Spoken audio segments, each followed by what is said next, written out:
For your guys' benefit, I was gonna go and change my top at least, maybe change my hair, maybe change the lighting slightly, because if you watch my recent review of Milk Fed, I just filmed that.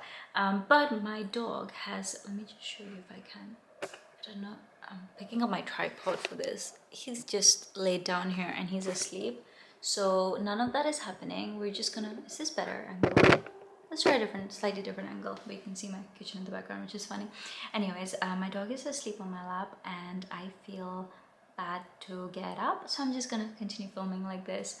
And if the content is good, who cares about the fact that I'm literally dressed the same? Today we're talking about Tomorrow, Tomorrow and Tomorrow by Gabrielle Zevin, and this is a book that has been raved about by so many people. So many YouTubers have already talked about it. It's become a favorite for so many people, and I totally see why.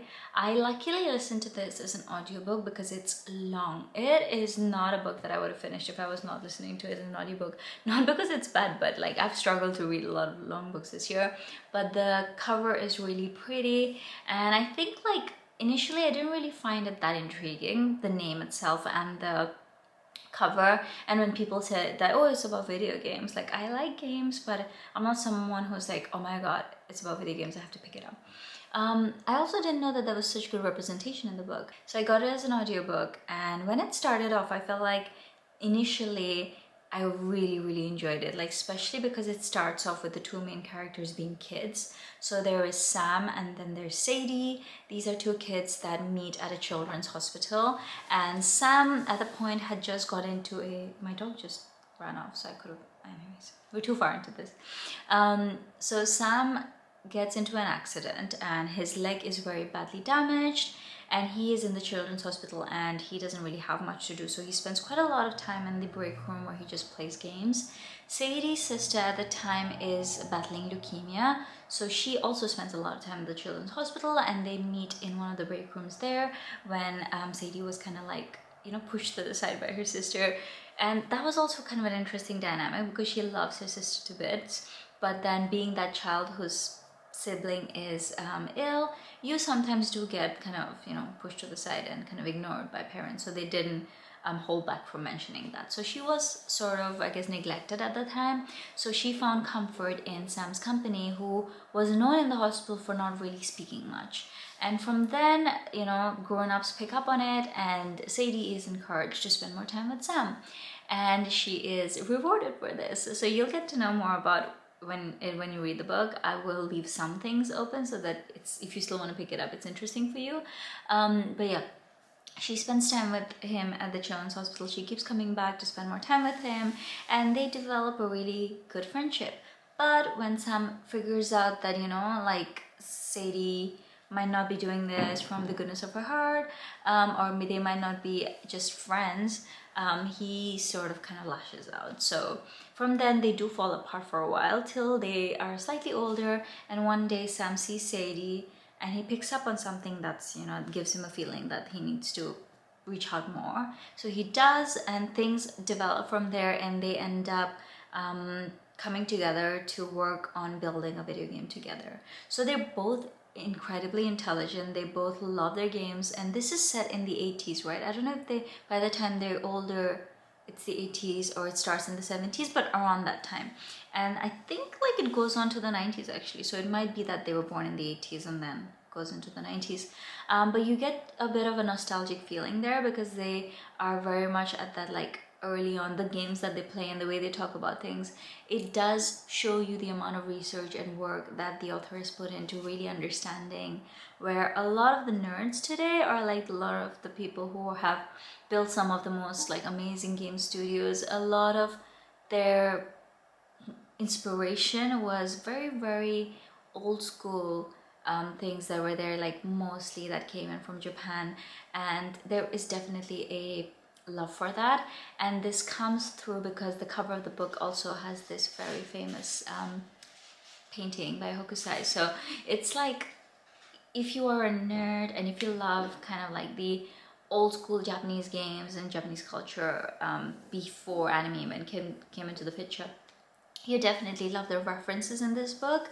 I think where I found myself maybe slightly bored was how long this book was, especially because like you go through detailed accounts of Sadie's university and her relationships in the university, her first game, her second game, them coming together and building different games, and then them coming, you know, eventually they open up a game studio and they build games together and they become like, you know, international sensations, and they do PR tours, then they, you know, each fall in love, and it's just a kind of like a triangle at some point, and then other people get involved, and it just felt like this book that I remember reading a couple of years ago that I absolutely loved, called The Goldfinch by Donna Tartt. I absolutely hate The Secret History by Donna Tartt, so if that is how you feel about books, maybe our tastes are aligned. The Secret History to me was just a lot of pretentious nonsense. The Goldfinch, really, I don't know, it had this thing that after I finished reading it, even after months, like I was thinking about the characters, like it was beautiful. But anyways, this kind of gave me that feeling for the longest time, and especially the main protagonist in The Goldfinch and the main character Sam, I also felt like had a lot in common, apart from their nerdiness. And if you know The Goldfinch, if you've read it, like he also has a relationship with this girl in the book, which I thought was very similar to a relationship between Sam and Sadie. Eventually, when the characters grow up, you get to find out a lot of nuances in their personality.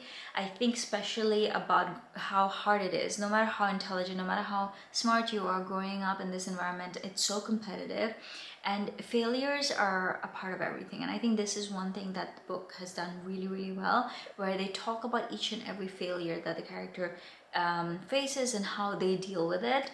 And there's just so much to it that like makes you really think about your own life, even though you might not be anywhere near what these characters are facing. It is quite relatable, and it is gives you a lot of perspective on different things. But at the same time, some parts were just dragged on for such a long time that it did make me feel like I was kind of started getting repetitive. The Sam's character, I think, in terms of character development, he probably has one of the best written characters, Sadie being the worst character development, because I think towards the end of the book, it completely disregards how incredible of a character she was built to in the beginning, and in the end she just, I don't know, because she was the main female protagonist too, I had so much hope for it, but like the way the character is kind of finished off at the end made me really sad. The third character, I forgot the name, but he is basically Sam's best friend, a really good friend that he meets in university, kind of his roommate, who also adds a lot to this plot, and he is actually like a really well written character. And all of them are like, at least Sam and his friend, they're both from like Southeast Asian countries. Sadie is American, and there are different representations, but I feel like those were also not fully really dived into. I did really find it funny when they said like his grandparents, Sam's grandparents, when they moved to LA, they named their pizza parlor like something really funny. What was it? I think it was Dong and Kong's Pizza Parlor or something like that. And they like shortened their names, and they said that, oh, people find these kind of things funny, and it's just a good representation of how like Asian people have almost come to embrace things that were derogatorily said or labeled on them, just because they learned to be so resilient at some point and just move on and do the best they can, and just embrace these really shitty cultural, you know, remarks made on them just to be able to make a living. So there are some commentaries that are done really well, but then there are some commentaries that are not. I think the book, had it finished one plot earlier, would have been more interesting for me. Right towards the end, there is a you know, this is big spoiler, so if you don't want to know, like skip ahead maybe a minute, but there is a shooting in their studio, and then the best friend gets killed, and him and Sadie at some point, you know, fall in love, and they have a kid. But like all of that was just, it just felt like a Bollywood movie at some point. But yeah, that was my main issue with it. But anyways, like once minus that, I thought the book was really good and really well executed.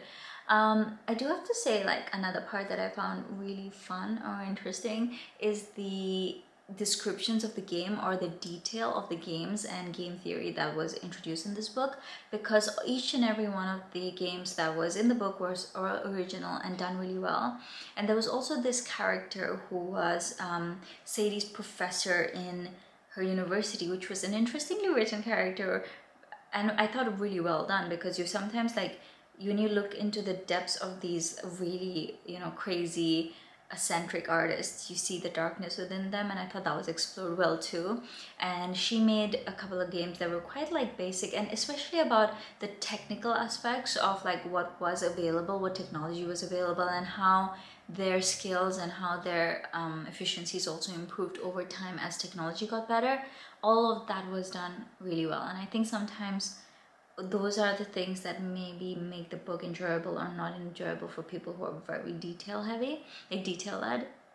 So definitely took into account that. It's just the plot itself towards the end felt a bit flat for me. But other than that, I thought it was actually a really good book. If you're looking for something that's like a long, maybe even a holiday read, I think this would be interesting. I don't think you even have to finish the book to truly enjoy it or appreciate it, because I do think that at the point where maybe they launched their first game or the second game, that itself is fine. You can read up to the point where Sadie and, is it Max? What's his name? Something with M.